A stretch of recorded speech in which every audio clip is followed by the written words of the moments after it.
This podcast is about unsolved mysteries. Whenever possible, Mark and Kim have participated in recreating the events.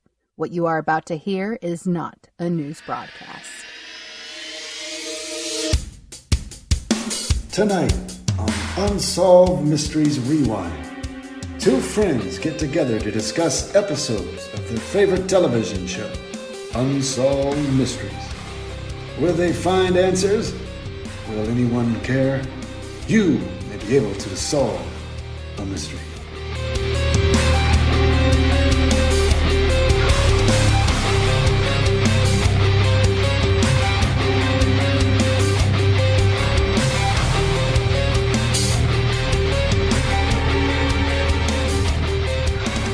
Hello, you are listening to Unsolved Mysteries Rewind. My name is Mark, and I'm on with Kim. How are you, Kim? I'm great, thanks. How are you, Mark? I'm doing very well. This is an episode that I had chosen because it talked about the Amish. There are no Amish to be found. No. But there are a lot of very interesting things, including the death of a rock star. Yeah. A hostage murder, which would have been a religious hostage murder, maybe. Terror by the Book, which is kind of a foreshadowing, somebody who had a little Nostradamus in him, maybe. Perhaps. Home invasion spree, which I think is horrifying. It's very scary. We'll even get to the point where a son says, well, I thought dad was dead. It's like, all right, let's just move on, because he's not. And Ripley's Believe It or Not, which I feel as though is a little bit of a commercial here. Yeah, but it's weird because I would think that Ripley's Believe It or Not and Unsolved Mysteries are kind of enemies, not plugging each other. I know a little bit about Ripley's Believe It or Not. A friend of mine was doing a lot of purchasing for them, but not when it comes to this kind of weird stuff. What he was buying is a lot of the Ripley's Believe It or Not literature and the memorabilia of the 60s and 70s. For whatever reason, Ripley's did not have in their possession an archive of these things. So he would, in the early, when eBay was a new thing, he would be scouring and they would give him a budget and he would actually get paid for this, which is pretty cool. Yeah. Ripley's was it still is. It's a very confused company. They don't know what their focus is. When Robert Ripley died, and this has nothing to do with Robert Ripley this episode, but he's another fascinating individual when it comes to everything. I don't know if you've looked into Robert Ripley's world, but it's a fascinating one. Okay. But they don't seem to have a very wonderful focus except to just present things that are strange. But when Robert Ripley died, his legacy really kind of went with it. It went more sideshowy. I was just recently at the Ripley's Museum this past summer in Canada, and although it's a decent museum, it's fun and everything, it's really kind of a little corny when it should be a little bit more about adventure, more Indiana Jones. But instead it's kind of like, look at this, sit in the tallest man's chair, that type of thing. A little bit much, but they do make money. They are an interesting company. I wouldn't say that they were competitors. I would say more along the lines of Ripley's is a competitor with things like the Guinness Book of World Records. But I understand why you would say it. But anyway, they talk about the fertility statues which are still on tour, by the way. Yes. So did you want to kind of jump into this one? Because the death of a rock star has a lot of inconsistent information about it. Now, I'm going to go out here and preface this by saying that I have so 100% made up my mind about what happened here. Yes, I can see that. Yeah, it was hard for me to take in any information. Like, I only took in confirmation bias information. Just to preface, I think you hit the nail on the head. Okay. I think that if you're not accurate, you're not accurate about something that's extremely minor. Yeah, like I've been telling my poor husband, you see, that's another thing. That's another, like, this poor guy, I've been telling for the last week. Like, it's like a scene out of JFK. Wait. Yeah. No, it's not possible.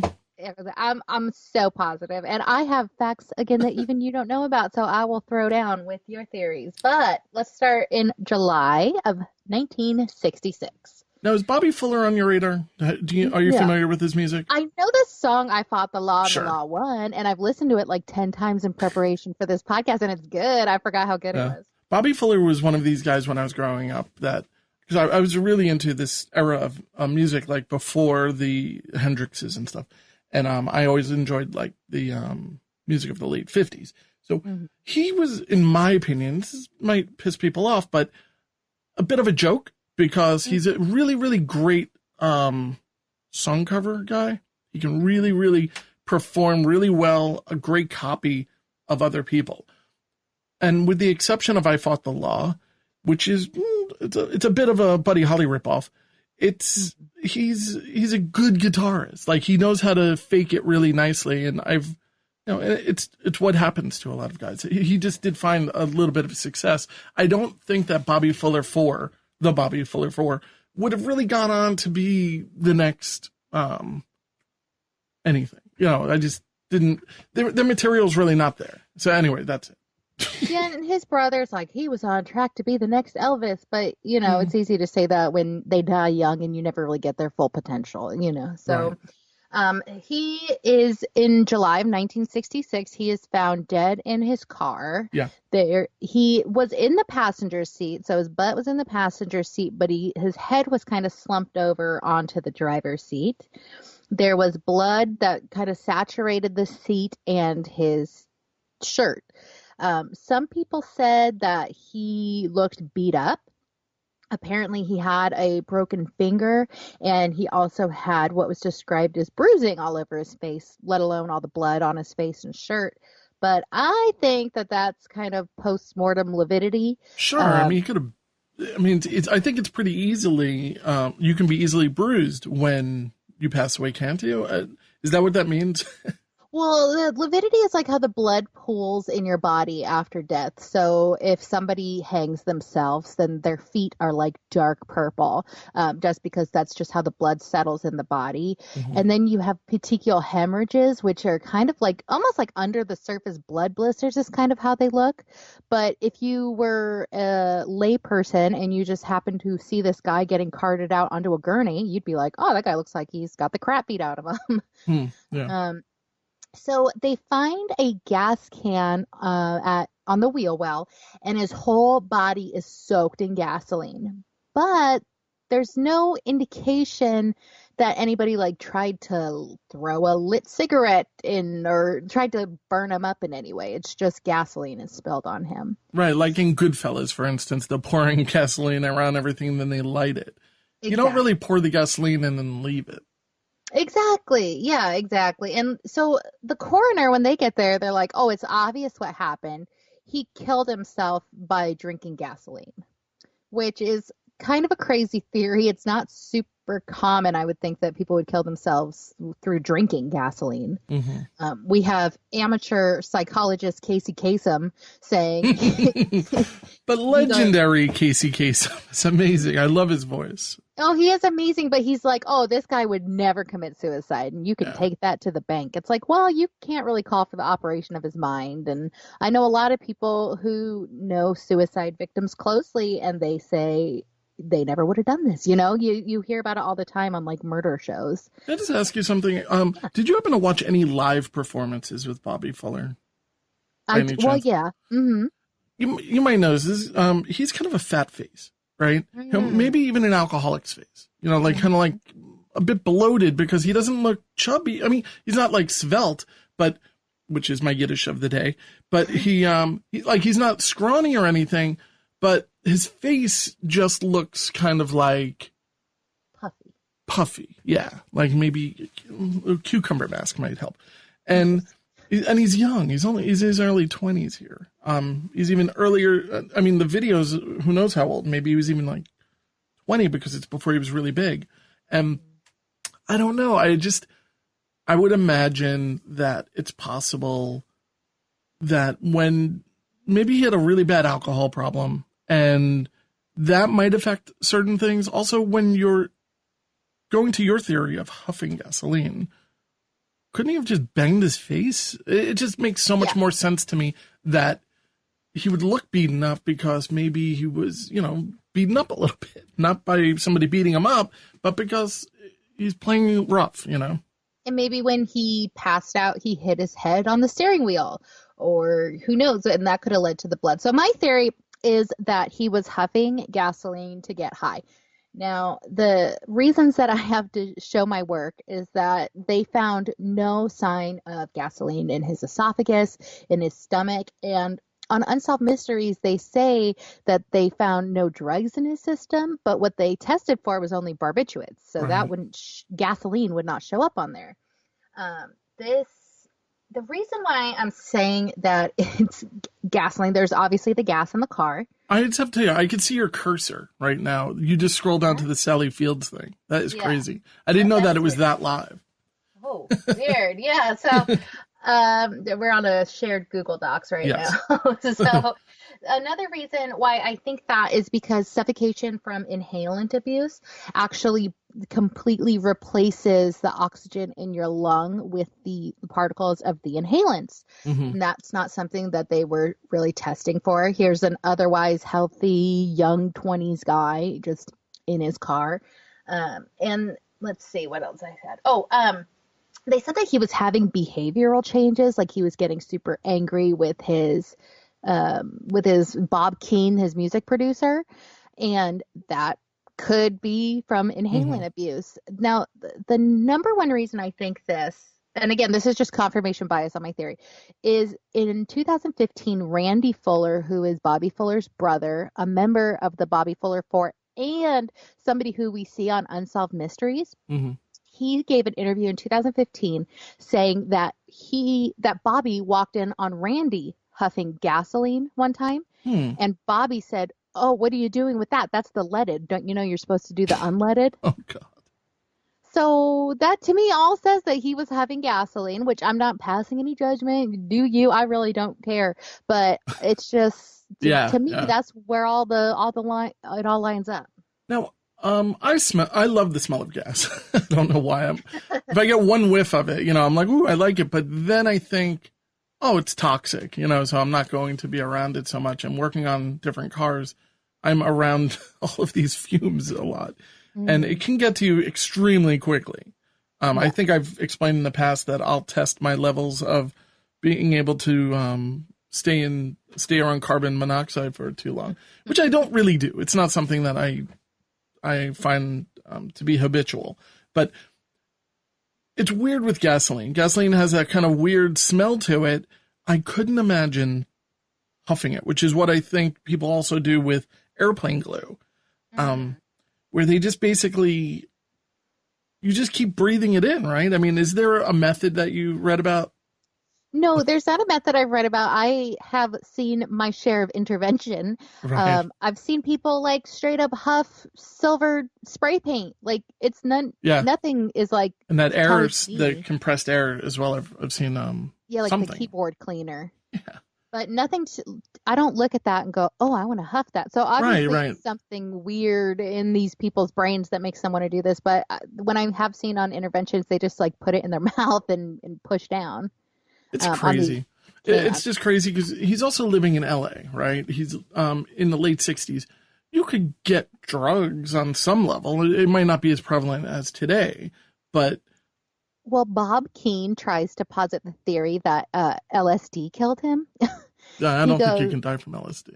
No, I looked it up and they said that it's one of the drugs with the most notoriously low toxicity levels. LSD. They're like, it'll mess you up. You could have a really bad trip, but it's not likely to kill you. And he said, he thinks he was at a party with this mysterious blonde, Melody, and that something happened. And because there was a bunch of celebrities there, they wanted to cover it up. So I do think that he was in the passenger seat. I think that there were drugs going on. I think somebody kind of rolled the car in and then ran away because there was an accident. They didn't want to bring a lot of attention to it. But I think that was probably the inhaling gas, and that's why he was slumped over onto the driver's side seat. Now, if you watch this show itself, you think he lives in a small house, right? But he actually lived in an apartment. Yeah. And I found the actual house. I found that actually, if you have an interest of getting a one-bedroom in LA right now, it's really not that bad. It's about $2,000 a month. Oof. Well, I mean, for a big city, it's really not that bad. No, for LA, that's not bad. Yeah. But out here, I'm like a little country mouse, and that's so expensive. Yeah. But, it's one of these things where, all right, well, I looked around and I didn't see the place having its own parking. It's really a parking on the street type of situation, unless there was construction. But the buildings, when I went to the Google Street Map, it looks like the other buildings might even be older. So there is no parking lot. And I found a couple little things that just seem strange. For instance, I believe it was 5 p.m. that the mother walked out and saw her son in the car, right? Yeah, she was supposedly checking every half an hour, and it wasn't at 5 o'clock she saw it, where at 4:30 she didn't. So I read that from AP News that he left to get a bite to eat after having a couple of beers. He often did that, his mother said, and the next morning Fuller failed to show up at the recording studio, and Mrs. Fuller went out to get the mail and saw the Oldsmobile. So, that's kind of a strange little inconsistency that, we're hearing that it's 5 p.m., but it's really the next morning. And it's, why is his mother living with him? They said she was visiting. Oh, okay. On Unsolved Mysteries, they said she was like visiting from Texas or something.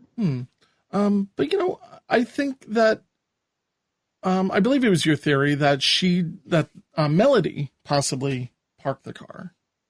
Yeah, if they were, I mean, there was a lot of like, oh, Melody used to be boyfriends with a mobster, and maybe the mobster saw them having their secret affair, and it makes for a fun story, but I think you're right. I think he was huffing gasoline, kind of like a real low class type of drug, I would think.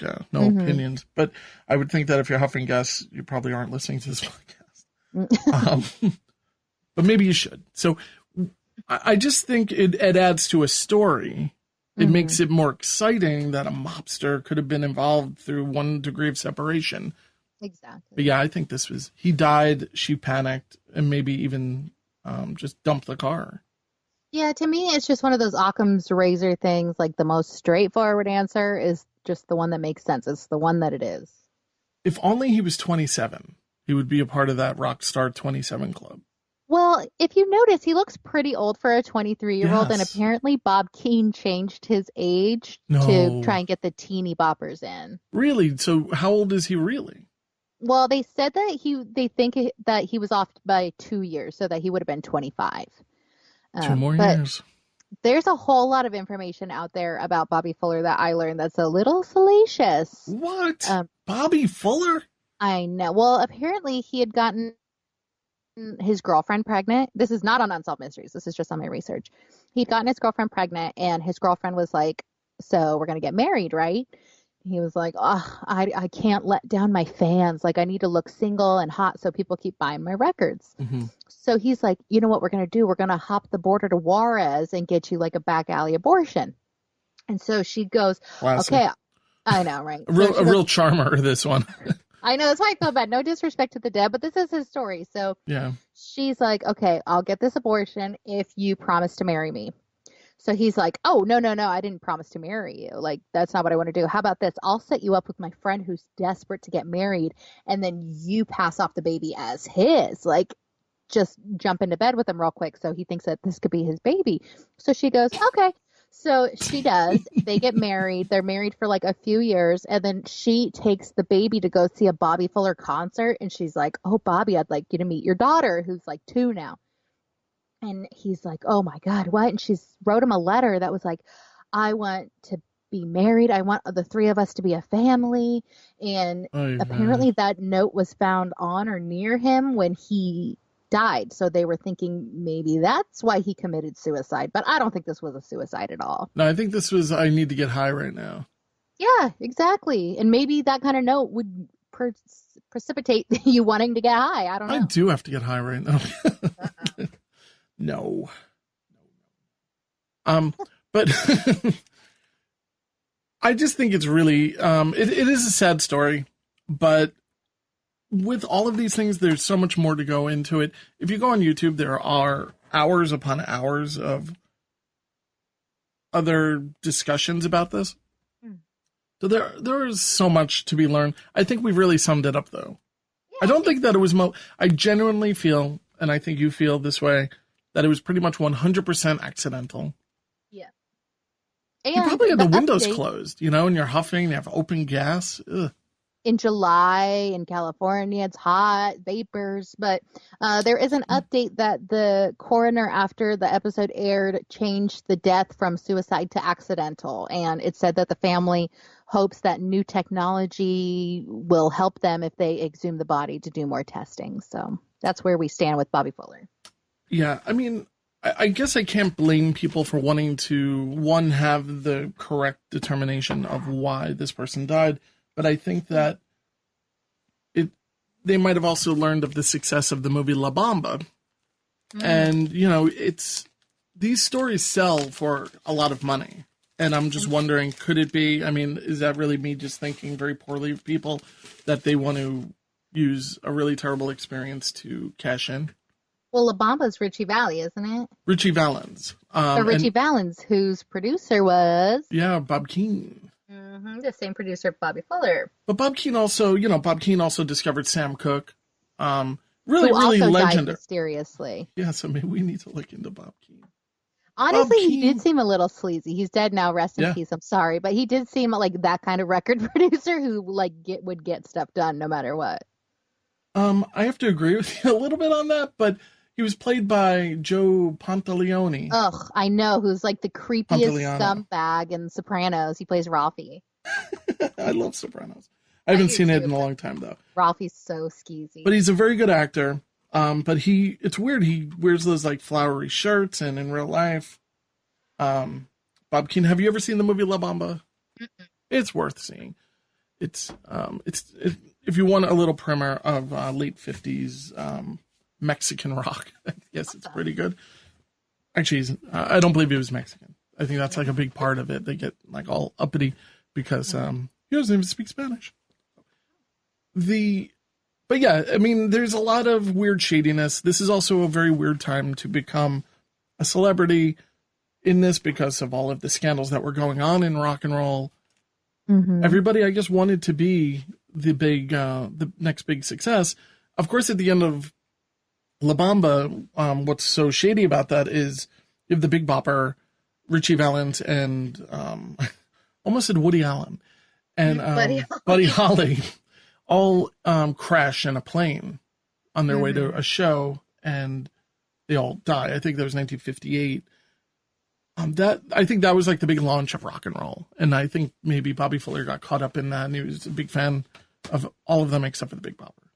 Yeah, it sounds like he was. It sounds like he really was. They said that his idol was Buddy Holly. He wanted to be the next Buddy Holly. So yeah, have you ever heard of surf music, like Dick Dale? Bobby Fuller actually can emulate that very, very well. You can find it on YouTube, and it's not an easy technique at all. This is why I give him credit for being able to play other people's music. But that's a very, very difficult technique to learn or teach. So he was a very natural musician. I just I don't know if he had the star power to be an Elvis, personally. Yeah, it's easy, like it says, easy to say something like that when the person's cut down in the prime of their life. Then they could have gone on to a million different things. You have no idea. So it makes sense that his brother who said that is going to want to idolize him and stuff like that. You see it a lot when somebody is cut down so young. And he had a good song. I Fought the Law is a halfway decent song. Yeah. But all of his songs, I wrote this in the notes, they're all the same tempo. That's a big pet peeve of mine. A lot of them are all in the same key of A, and I don't know. Just it's not. I appreciate it. I think it's good. I just think maybe he would have brought more to the table. But I think we can let Bobby rest in peace finally here. Yeah, I hope so. So that brings us to the next story, which is I'm scrolling. The hostage murder. I'm going to call it the religious hostage murder. I think that's fair. Or the cultish, maybe the beginning of a cult here. Yeah, definitely somebody that had the power to become a cult leader. So we have the suspect is David Freeman. Yes. And David Freeman is hired as a basic handyman. Like, this guy, Tim Good, he has some property and he brings David Freeman in. And they have this weird role reversal that happens really quickly on the show. Yeah, and slowly but surely through preaching, David begins to exhibit this kind of like mind control over Tim, where Tim begins to work for David, and David like gets the run of the house, and he's like, "Oh, the Bible says, if you don't work, you don't eat, so go ahead and chop up some wood." And he's basically using the Bible to completely manipulate this guy Tim Good into doing whatever he wants. And this is over the course of about 5 years. But on the show, it's kind of humorous to see it happen because it happens in a matter of 30 seconds. Exactly. And this is an update. So there is a deeper story, and it's probably more sprawled out on a different episode. But in this episode, they're giving it to us fast and furious. Yeah. We see that Tim Good, probably, I don't know what Tim Good's full focus is, but he seems to be really on his own. Is that a fact? I mean, I don't know if that passed by me.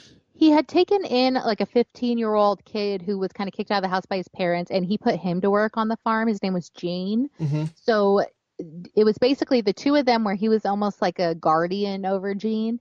And they said that Tim kind of got in David's business because David locked Gene out of the house. And when Gene tried to enter the house where he actually lived, David pulled a weapon on him and assaulted him. And Tim had to step in and go, whoa, Gene has a right to live here too. It's his house too. Right. I don't know what was going on there. I feel like we're missing a little bit of the story. Maybe you dug it up, knowing you, it's your style. But we see Tim is all of a sudden being relegated to a part of his house that is really just a storeroom at this point with cinder block walls. Yeah, this is like a dank, dark basement. Well, David lives upstairs with his wife and kids in the lap of luxury. And right, they said it was the only thing missing. I'm sorry. I could just picture them all playing like Nintendo or something like that, and like making s'mores. And and he's down there like reading the Bible with, a weak light bulb. Exactly. There's like flickering on and off. Right. But they said like he would determine what Tim could eat, if Tim could even eat that day. So it was just crazy abusive behavior and just a really odd thing to happen. So suddenly we're not really seeing we're not seeing Tim around so much. It's been about 7 months. Sorry. Do you think there's more to this though?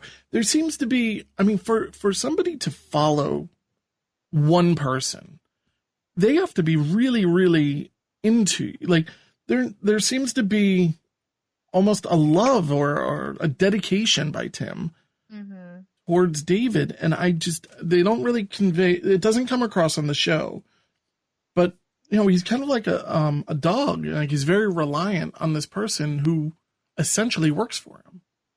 Yeah, I don't know. That's a good question. I always kind of leave the possibility open for something like that. I mean, who knows? Is it possible maybe there was a romantic thing going on? Who knows? But it seems like Tim Good, and I've seen the picture of him, and he just seems like such a nice guy. It just seems like he was a good person, and when you're a good person, you're not up to the tricks of bad people. Like, that's not even on your radar.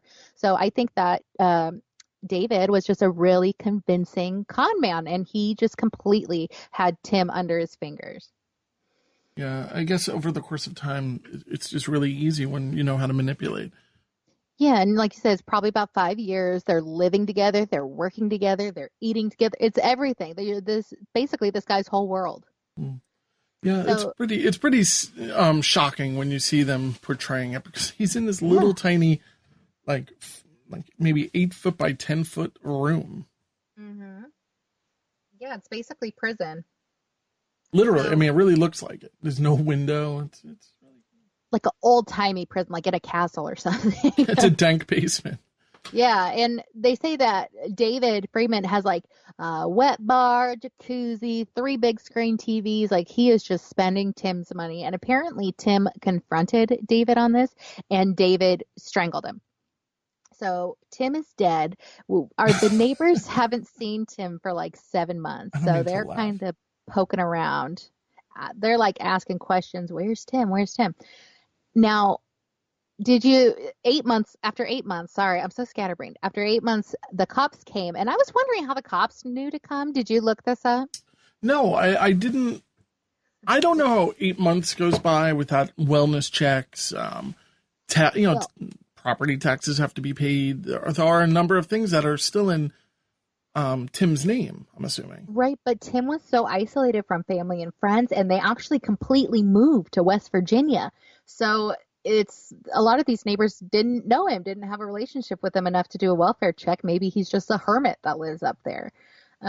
So the house has been abandoned for 1 month. After the 7-month mark of Tim being dead, David and his family leave town. So after 1 month of this beautiful house sitting vacant, this guy goes in and decides, oh, I'm going to rob that house. Yeah. So he breaks into the house and he goes to rob it, and he kicks in the basement door and sees Tim's like very badly decomposed body in I think there. he smelled it, if you want my opinion. Well, probably did. And he was like, holy crap. So the robber actually called 911 and was like, you guys better check this out. Now, they did mention that in the vents, they were all closed off and stuffed with like air fresheners and stuff like that to try and keep the smell down. Why not burn the house at this point? Eventually, that's going to, it's evidence, right? I mean, I guess maybe a fire is just so much more dramatic, but. Yeah. Yeah. And if you're trying to leave like a thief in the night, you're not really wanting to draw that attention to it. And you sound like you know quite a bit about this. You know what? Don't worry about it. I'm not going to poke. Nope. Yeah, and so we actually meet somebody named Keely Shea Smith, who refers to National Treasure Robert Stack as Bob, which I have found... the clip if you just want to hear her call him Bob, just to kind of right up your spine. All right. Oh, wait. I'm sorry. I almost played the clip without it being plugged in. And then you would have been pissed off at me, as usual. All right. Bob, our viewer phoned in the crucial tip while the show was still on the air. He knew Freeman as William David Cooper, an auto mechanic.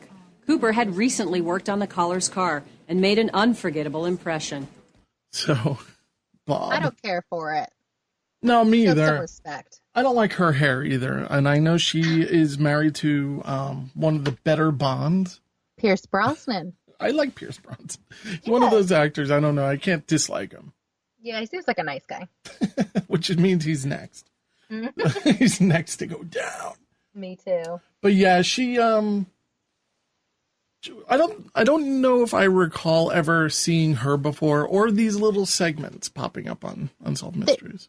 They're definitely part of the later years. Like, okay. Not something in the beginning, but they definitely have somebody like in front of people like, oh, what? Like they're getting calls right at the moment. You know, they're standing in front. It's very put on. It's a big production. So don't call him Robert. Just call him Bob. Oh, I hate it. It was like, ooh, I don't know. That doesn't sound right. But yeah. So they totally sell out one of their informants. I couldn't believe this. They were playing the exact call of the guy where the guy gives his voice. He gives the description of how he knows David Freeman, and which leads to David Freeman's arrest. So if you don't think David Freeman knows exactly who that is, I mean, come on, it's obvious. You know, one thing, I have a very bad habit of this, but we have to remember to kind of do this is in the beginning, mention what episode we're talking about numerically. Oh my God. So yeah, this is season 9, episode 3. I can always pop it into the beginning, but I just realized we're not saying it. But if you go on Prime, this is season 9, episode 3. Thank you. Good call. And we don't have an exact date on this as usual because that's just the way things are. Yeah, so we get to see like cop footage of them staking out David Freeman, and they realize he's got kids in the house, so they decide to wait until he's a little farther away from the house, and they arrest him. And for the murder of Tim Good, he does only 10 years. Yeah, like I feel, well, you mentioned you think it might be a plea. Yeah, it has to be a plea for torture and murder. And also, I read allegedly that he is also a suspect in the murder of his own 2 children. Jeez. David Freeman. Yeah, and he actually just recently died in 2019 in Jacksonville, Florida, not too far away from where I am. And there's a website called dignitymemorial.com where they have just loving tributes to this man. Like, oh, he never met a stranger. He could light up a room. And these people from TVsitcoms.com, which is like has a forum about unsolved mysteries. Yeah. Apparently they went over and kind of spammed his memorial with a ton of horrible comments. I know, which isn't cool, but it was kind of funny. But Yeah, I couldn't believe how lovingly they described him. And I found his wife on Facebook and everything. Yeah. I'm not going to stalk her or anything, but I don't know. I don't like this guy. But you know what? He's gone, and his wife is kind of moving forward. I saw that you sent me the link to her Facebook. Seems to be happy. Seems to be moving forward. I hope she has a beau. Oh, well, and I'm sorry. I meant to say 2018. I think I said 2019 is when he died from complications from ALS. Right. You know, I'm sure the guy had some level of positive something in his life, but this thing that happened is really scary to me. The way that people can be so manipulated, and I don't know. I just think there's more to it. Unsolved Mysteries. And he was just all alone on his farm, and he just wanted a friend, and this is what happened. It's just tragic. So Terror by the Book. Now, you mentioned that you do not recall the bombing in Atlanta at the Olympics. No, I think I was like 7 when it happened. Yeah, you were a child. It was not on my radar at all.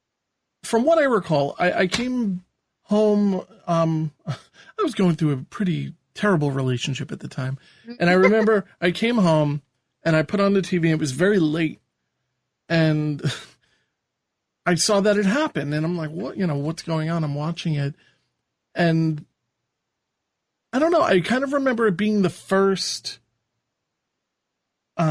big news thing that I started following. This became the news for the next several days, like 24-hour news, and people really started focusing deeply on who could have done this, why did they do this, and all of a sudden, Hotlanta was on everybody's radar. All of a sudden, people knew that there was a Coca-Cola factory, and you could still buy new Coke in Atlanta. But it was a very shocking thing for the entire nation. This was like a big, big, big deal. Sure, for the whole world, I imagine. I mean, it's an Olympics thing where the world is all coming together, so I'm sure this was a big deal. We are the world. Well, I like that song. But we are, we're so self-absorbed. I am so self-absorbed as an American. I can't really, I'm only curious as to how Europe would perceive this, Like, good for them. I think all Europeans are pretty mad. So I don't. So we get on to, the story goes quickly away from Atlanta to the theory of a fictional, made-up substance. Right. Red Mercury, which is a book by a guy going under the pen name Max Barkley. And this whole thing was just a big, long commercial for his book, I thought. Yes, I couldn't agree more, which I found the book on Amazon used. I don't think it's in print anymore. That makes sense. Yeah, I could see. I saw a billion used copies too. But basically, in this book, he posits, and this is before the bombing, but he posits a bombing happening at the Atlanta Olympics. And it happened. So that's the Nostradamus, right? Yeah, and he's like, I couldn't believe it. I was watching the news, and what I had written was coming to reality right in front of me. It's like, all right, calm down. And you could buy it here, here, and here. Right. And this is a different time. It's another thing when I saw this for the first time, it is shocking because this is, before 9/11 happened. This is before the other World Trade Center thing happened. This is right before. I think this is, wait, when was the first World Trade Center bombing? Oh, God, I don't know. I'm going to say 93. Was it 93? Okay. I'll look it up. All right. No, but I mean, these things they're not totally common. And when they do happen, they don't seem to be so dramatic. But you turn this on and it's starting to look like a third world country. Like the bombing was very scary looking, the outcome. Yeah, no, totally. And it could have been a lot worse, but one of the security guards saw it and they actually were ushering people out. So it ended up killing 2 people, one directly through, because it was like a pipe bomb with nails surrounding it, kind of like the Boston Marathon bombing. Yeah. Mm-hmm. It was like a pipe bomb with nails, and one went through the skull of a woman, and then the other guy was actually a cameraman, and he was running towards it, and he had a heart attack. So they count that as one of the deaths, but it also injured 111 people. No, we also get a description that it was a crudely constructed pipe bomb. But then we're saying, well, it was a blast large enough that there's a possibility of red mercury. Well, no. They're saying, No? oh, it could have been worse. It could have been red mercury. All right, I kind of missed that because I keep thinking the bomb wasn't that big. I mean, it killed 2 people and it injured 111. That sounds about right for a regular pipe bomb. Yeah, and they were saying that like a red mercury bomb is no bigger than the size of this softball. And then Robert Stack shows us a softball because we've never seen one before. It's just weird. Here's this like white thing. Like, is it a softball? It doesn't look. It just looks like some type of weird sphere of some sort. Yeah, he's like, this is a softball. Imagine somebody at 300, Pennsylvania Avenue putting this down, and then it kills everyone with radiation within 600 yards. So they were just saying, like, it could have been worse, but this was a crudely, like, Alice Pack pipe bomb. No, this was also the period of time where people started talking about the suitcase bombs. I don't know if you ever heard about those. Mm-mm. It was like in Russia, they're making bombs, and they fit in a suitcase, and you just walk in and leave the suitcase, and you walk out, and it's a nuclear thing. And I'm thinking that red mercury was associated to this.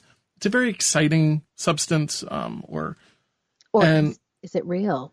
It's not real. It's a hoax. And in my opinion, if we would see much larger explosions if this was real. Then again, if it is real, maybe it's only a small substance, a small quantity of it that exists. I think it's a 100% hoax. I think that it's all just made up to kind of scare people. Boris Yeltsin supposedly authenticated, but that came out as a hoax as well, just to kind of whole thing make was him such look silly.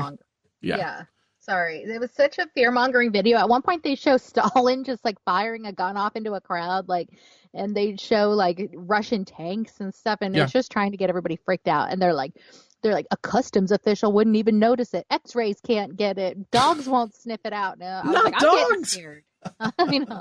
But yeah, I mean, they say this about so many other things. They're like, well, if somebody has a 3D printed gun, they could sneak it onto a plane. It's never happened. It's not going to happen, hopefully. And we do see we're bringing Russia into it, and we're spies, and there's a lot of fear here. But there is an update. There's an update because Eric Rudolph he pled guilty for the pipe bomb.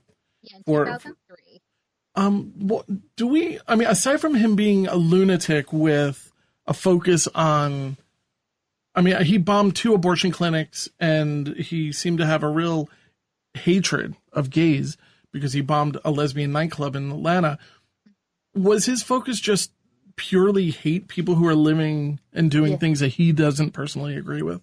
Well, okay, so he did the 2 abortion ones, like you said. He actually killed an off-duty officer who was working there as a security guard on one of the abortion clinics. He did the lesbian nightclub, and he did the Olympics because of global socialism, is what he says. So he's just one of these whack jobs who, if I don't like it, then I have to kill it. Like, he's crazy. And he got sentenced to 4 consecutive life sentences. Now, there were 3 deaths that happened. So I'm guessing that the life sentences are 1 for each of the bombs. And I'm guessing the Olympics is probably a federal thing instead of by state. But he was sentenced to 4 consecutive life sentences, and his sister-in-law said this guy was so anti-government that the absolute worst thing that could happen to him is him be under the government's control for the rest of his life. She said it was for him a fate worse than death. So I'm kind of glad he's exactly where he needs to be. I mean, I don't want to go too deep into the way I believe these things should be dealt with. I hate the fact that you and I are paying for this person's existence today, if he's still alive. Yeah. And I just think you really, screwed up a lot of people's lives, and physically harmed them and killed them in some instances. I just don't think people deserve to get 3 square meals, I guess. Yeah, but I mean, it's no cakewalk in prison, I'd imagine. No. I would imagine. No, I would not want to be there, of course. I would rather be dead, actually. It's just, my own point of view. I just, I do fall into that whole eye for an eye type of thing. But, of course, I'll feel differently depending on the situations. Sure. But I didn't go into a world of law. I'm not a judge. I just do a lot of judging. I love that. I'm not a judge. I'm just good at judging. So that brings us to something that is personally scary to me. I'm sure it's scary to you. Home invasion. Don't get me wrong, it is scary to me. Yeah. It's not on my top fears Yeah. at all. We're like way out in the country and we are What's your like, address again? yeah, exactly. You know, I feel foolish saying this, but we are like armed to the teeth. So Yeah. I'm not super duper worried about this. As a woman, I am much more afraid of like being raped or something is higher on my list. But yeah, of course it's scary when somebody like comes in your house.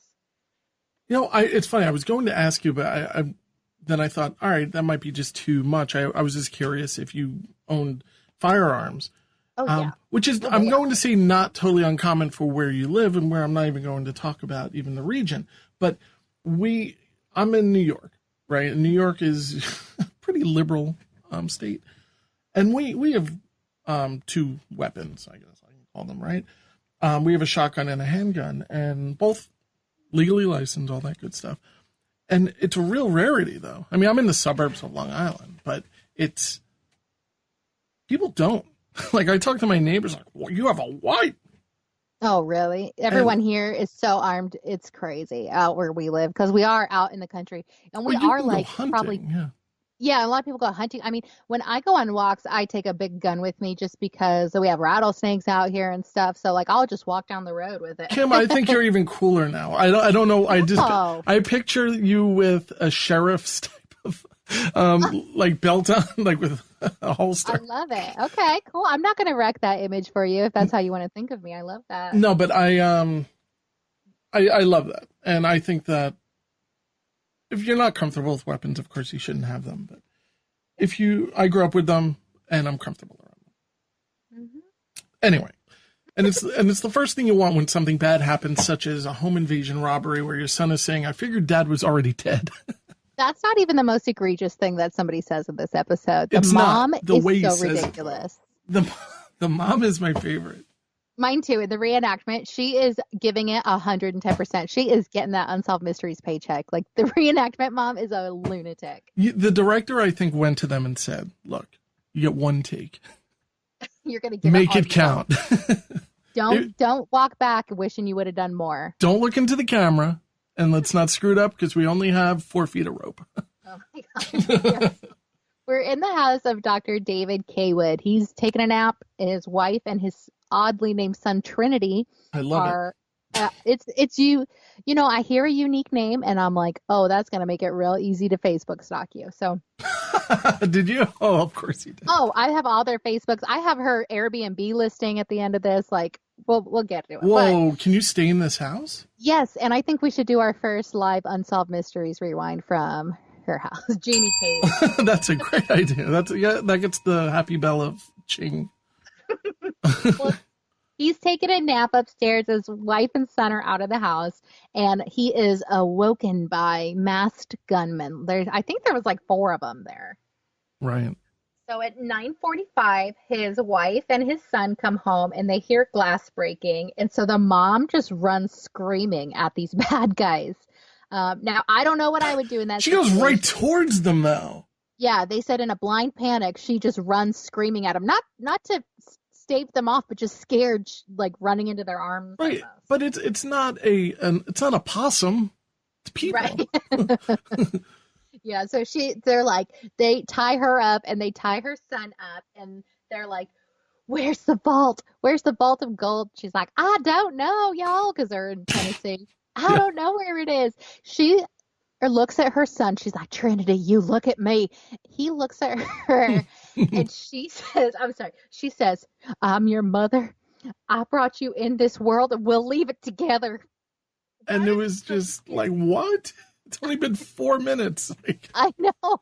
And she's just like, yep, time to die. Like, it's so crazy. And he goes like, Mama, I'm ready. I know I'm going to go to heaven. It's okay. And this must be so scary, but the reenactment is so over the top that I can't say it without laughing. But this is the weird thing is that Tim Good walks in. No, Tim Good didn't walk in. But yeah, I think it's to accept that type of thing to each other and so verbally, if that really happened, I have to guess that what they were going through is a lot more scary than they're letting on. For sure. And she says that they pray together, like, pray with me, Trinity, we'll get to heaven. Right. And it moved the armed guard so much that he started crying and walked away and decided to let them live, which is such a crock. It's something that you hear people say to kind of like push their faith on somebody, I feel like. Yeah. And we learned later that there were a dozen robberies in this area over like 5 years, and they never shot or even hurt one of them. So they were going to kill the K Woods, except for that very moving prayer. So I just find that completely hard to believe. Now, we were going to buy a safe when we first bought this house. Then we thought, you know what? I want to just put it in a bank thing, like whatever, we wanted to put away. I just think it's such a weird thing. These people had to have been wealthy, right? Yeah, well, he's a doctor, and the house looked pretty nice, and apparently they have a vault of gold. $40,000 in cash and jewelry. I mean, that's a lot of. Yeah, that's what was stolen from them. And he had like a sick computer for the time. Like, They had a lot of stuff.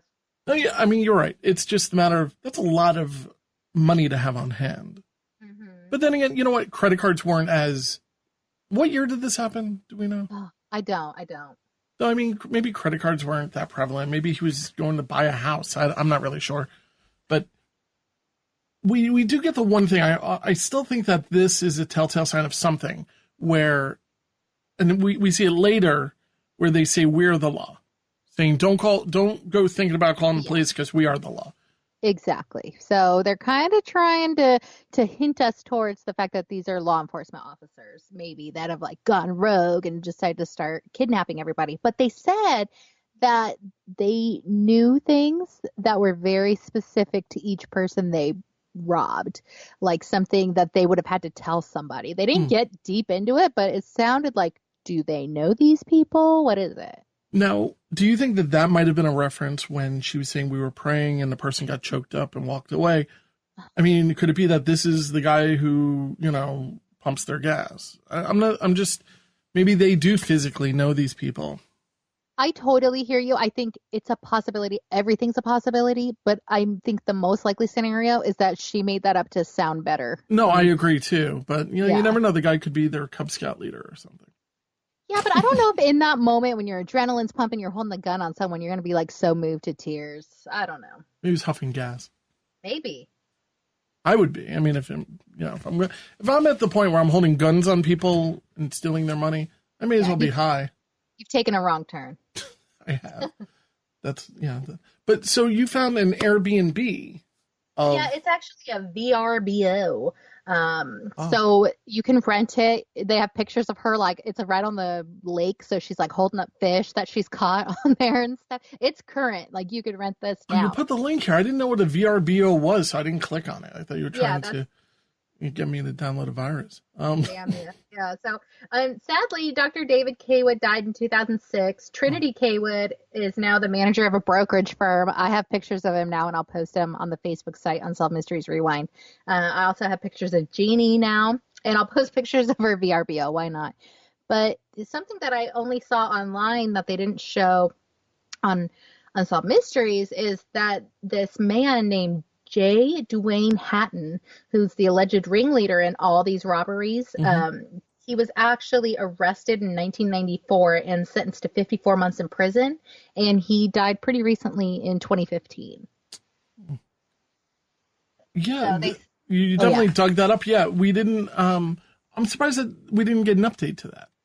We have an update where they said they caught somebody, but for our cases, the statute of limitations has expired, but they didn't say who it was. I would love to speak to the people who are editing together Unsolved Mysteries for these new episodes. Yeah. How do you decide? Like, I guess you have to go through all of the episodes and find all of the updates. Maybe there's a big database, like the kind you're creating for us, where it's kind of cross-reference. Yeah. It's like they just hand like 3 interns like 3 boxes of papers. Like, this is all the research. Digitize it. Exactly. I think that's probably most likely what's going on. Yeah, it's there's so much. I mean, there's so much data and there's so much to follow up on. I am curious to see what Netflix is going to do with the show, but it was supposed to be released already. So I'm wondering if it's even going to happen, because these episodes, they need to be pretty timely. Things kind of move pretty quickly. Mm-hmm. I mean, I think because we're going back and watching Unsolved Mysteries from 20, 25 years ago, it's okay because so much time has passed. But if it's an extremely current type of thing, in just a few months, things could dramatically change and the news can be completely different. I'm just kind of curious. It's going to be easy to find a lot of people because like everybody has a web presence these days. And I don't know, a 2020 version of Unsolved Mysteries definitely looks a whole lot different. Yeah, I'm just kind of curious if they're going to keep a similar format or if they're going to spice it up, which is something that would just not really work well with me personally. I would love it if they just did the whole thing in the same style, like soft focus and the haircuts, the glamour.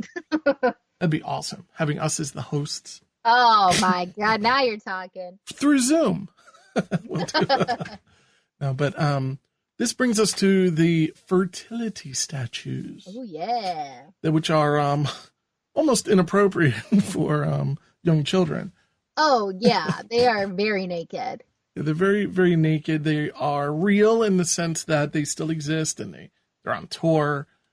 Yeah, they're like 5 feet tall, ebony wood statues. There's a naked man and a naked woman. They weigh about 70 pounds each. The man is holding a knife, which symbolizes power, and a mango, which symbolizes fertility. And the woman is holding a baby.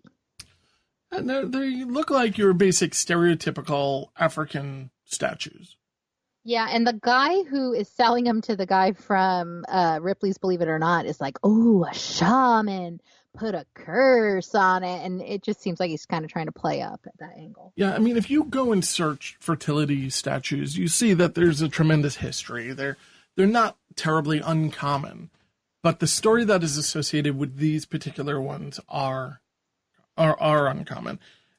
We're in the Ripley's Believe It or Not offices. Do we know where the office is by any chance? I think they said it was in Orlando, Florida. Yes, you're absolutely right. They did say that. And which probably is sexual harassment today. They put the man and the woman as a joke in the hallway. That's what they say as a joke. And the woman's touching it, and the guy's like, uh-oh, you're going to get pregnant, girl. Better wrap it up. Like, basically, it's just completely harassing her. And she's just like, oh, I'll put out a memo to all the ladies, to watch our cycles. It's like, oh, you're lucky it's not 2020. Exactly. I know. This has Me Too written all over it. But yeah, But yeah, the definitely inappropriate comments, even just placing them there thinking it's a joke is a little bit strange to today's standards. People start popping up pregnant left and right in the Ripley's Believe It or Not office. And what was it, in 13 months, 13 people? Yeah, and one lady tripped and fell on it, and she said that her and her husband were practicing birth control and they still got pregnant. Yeah, but here's the thing. These are not what is it called when Mary Magdalene became pregnant? Immaculate conception. Yeah, it's 2 to tango type of situation. And it's not like, if you touch this thing and you're thinking, oh boy, I'm going to get pregnant now, and then, go and take care of business on a weekend, you're not exactly, it's not the statue. I don't think. Yeah, I mean, I agree. I think it is a placebo effect, in the highest degree. But I'm a firm believer that, what you believe will happen. You're allowing, this is going to sound so hippie, but you're allowing the universe. Yeah, exactly. To make this stuff happen. So if you go and you cannot get pregnant and you're stressed about you can't get pregnant, and then you go and you rub down on these fertility statues, then you know that you have the power of them behind you. So all of a sudden you're going to relax and you're going to become pregnant. Right. That's what I think's happening here. And when they interview the women at the end, they're like, I hope it's my turn. I hope I'm next. I've had so many miscarriages. You want for them to be pregnant because they want it so bad. Mm-hmm. But I personally think it's more of a placebo effect. It's a fun story. Yeah, it's very lighthearted. We needed it at the end of this one. The statues even popped up on local news. I was going to play a little clip from that. Whoops. That's how it happened. We found these purchased them and just have been bringing them on tour to all of our Ripleys ever since. Wow, that is fascinating. So carved in 1938 by an Ivory Coast tribe. That is really cool. I wonder what fertility doctors think of this. So they, but anyway, that's in Baltimore. It's on tour. You know, of course, Ripley's museums get these type of things all the time. Yeah, if you want to see them, they're currently in Myrtle Beach, South Carolina. As of 2020, 2,000 women have claimed that this has gotten them pregnant. And I did a quick little Facebook search, and I found numerous posts of people with holding like their Ripley's ticket and holding a positive pregnancy test. No way, really? Yeah, I'll post them on the Facebook page. But they are like, the statues worked. Even one person was like, this was not our intention. We touched it as a joke, and they showed like their third trimester picture. So. My God, see, like somebody with like 19 children. Exactly. Damn you, Ripley's. It won't stop. So. But yeah, it's a fun story.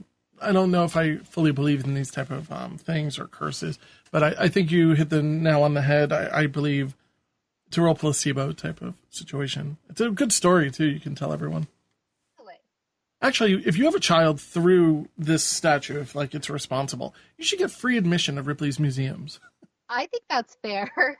Ripley's museum. We went in Canada, and it wasn't cheap. It was like $25 per person, and it was like maybe a 15-minute walk through. Dang. But it was all right. It was fun. Yeah. My personal favorites are the ones, I don't know if it's still in Manhattan, actually, but if you've never been to a Ripley's museum, they're really, really fun. Yeah, we have one near-ish us, and I haven't been there. I applied for a job there and didn't get it, so I'm a little sensitive with it. Of course, you know.